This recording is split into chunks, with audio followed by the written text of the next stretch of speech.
আসসালামু আলাইকুম। মামা কেমন আছেন?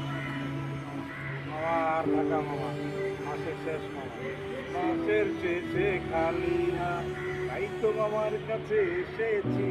মাসের শেষে খালি হাত, তাই তো মামার কাছে এসেছি। ও মামা, কয়টা টাকা ধরবেন না? ও মামা, কয়টা টাকা ধরবেন না? আমরা যে কর্মচারী, 15 দিনে মাস কাবারি। আমরা যে কর্মচারী, 15 দিনে মাস কাবারি। বাকি দিন যায় মামা ধার দেনা। ও মামা, টাকা ধার দেনা।